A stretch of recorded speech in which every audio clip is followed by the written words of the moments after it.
Hi guys, I just want to make a quick video where I'm going to talk about context and why I was still bearish going into the session today.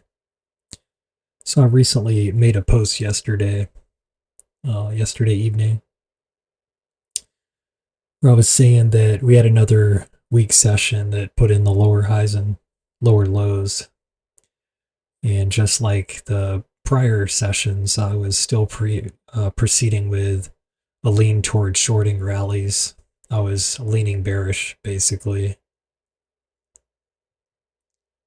And let me see what else I said.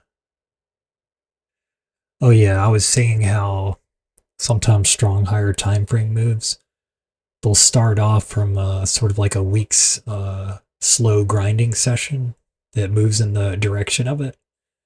And I just wanted to talk about that because I think a lot of people start viewing that slowdown as, we're catching a buyer and we're going to reverse. I saw a lot of people saying that. I personally like to view that situation as a continuation until proven otherwise. There's many different ways to view things, but it can get you into a lot of trouble when you start trying to like predict that we're going to get this reversal, this big short squeeze reversal. And also with the context, this was something I shared yesterday, by the way. I said that, we're slowly grinding higher for 2 sessions before a strong impulsive move higher. So it's like we're slowly going and then we get the strong pop.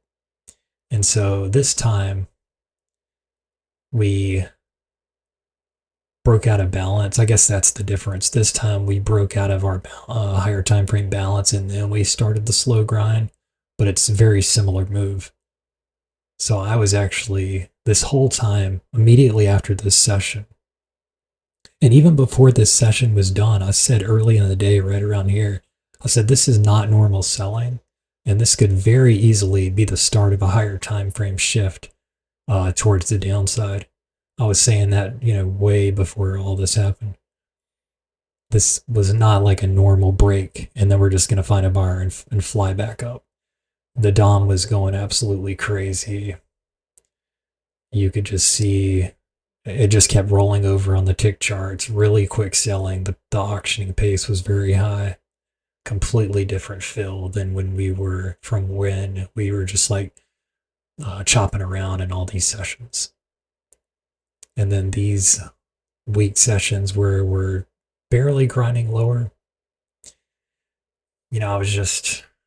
I'm assuming I'm just having a bias towards shorts here. Because a strong move like this, we're outside of balance, we're going to have a lot of longs that are trapped. And we're often going to need to, kind of consolidate a bit, after a big move like that anyways, to digest the move, which is another thing I was talking about. And then on this last slide, this is today. It ended up being very similar. See? Grinding down. It's not always going to be this way, but sometimes it will. Slowly grinding, and then we get the big move.